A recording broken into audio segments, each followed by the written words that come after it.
नमो आदेश. मित्रांनो, आज आपण एक अत्यंत गूढ पण महत्वाचा विषय घेऊन आलो आहोत. नवनाथांचा संचार का थांबतो आणि तो पुन्हा कसा जागृत करायचा. हा व्हिडिओ त्यांच्यासाठी आहे जे भक्ती करतात पण काही काळानंतर दैवी अनुभव कमी होतात, संचार मंदावतो आणि भक्ताच्या मनात प्रश्न निर्माण होतो, असं का होतं. आज आपण याचं संपूर्ण उत्तरच जाणून घेणार आहोत. संचार का थांबतो, तर एक मनाची अस्थिरता, म्हणजे आजच्या जीवनात चिंता, राग, मत्सर, भीती हे मनाला अशांत करतात. मन स्थिर नसले की दैवी संचार थांबतो. 2. भक्तीतील सातत्य नसले, म्हणजे कधी कधी जप विसरतो, कधी वाचन, कधी प्रार्थना. सातत्य तुटलं की आध्यात्मिक ऊर्जा कमी होते.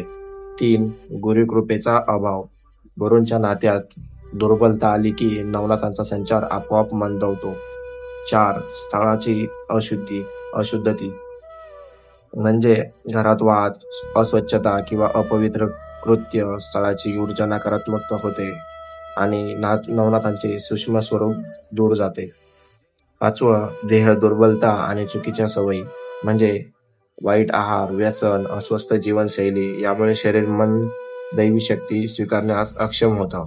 मित्रांनो, संचार थांबवणे म्हणजे शिक्षा नाही, तो एक संकेत आहे आत्मपरीक्षणाचा आणि शुद्धीचा. आता पाहूया 7 दिव्य उपाय. म्हणजे पहिला 1. मन शुद्धी. मी रोज सकाळी शांतपणे म्हणा की मी हरिकाम पात्र आहे, नवनाथांनो माझ्यात भर द्या.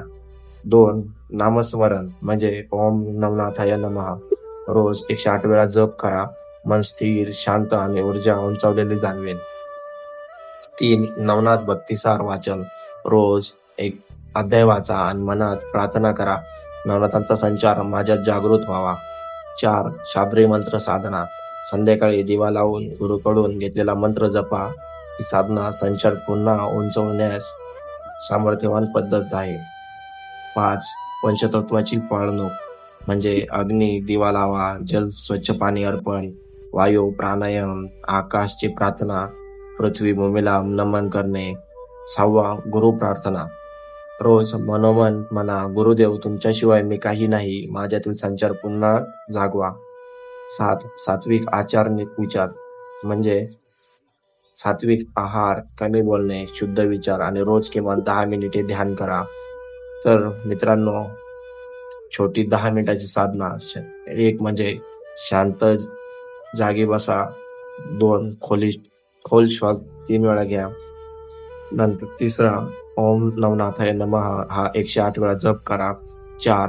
नवनाथांची मूर्ती मनात असं ध्यान करा. 5. शेवटची प्रार्थना, त्यानंतर माझ्यातील संचार प्रकट व्हावा, माझं मन, शरीर, आत्मा नवनाथांच्या कृपेने भरून जावं.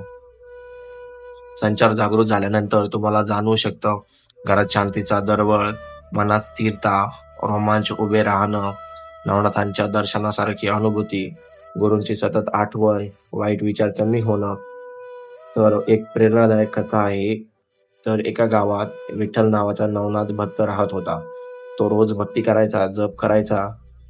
यामुळे त्याच्या घरी दिव्य सुगंध, तेज आणि शांती निर्माण झाली. पण हळूहळू त्याच्यामध्ये अहंकार वाढला, जप कमी झाला, वाचन थांबले, मनात राग, वाद वाढले आणि संचार संपला.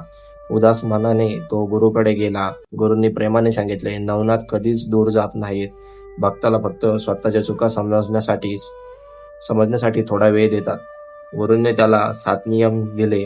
विठ्ठलनं पुन्हा साधना सुरू केली आणि 15 दिवसात घरी पुन्हा सुगंध, तेज आणि शांती परत आली. संचार पुन्हा जागृत झाला.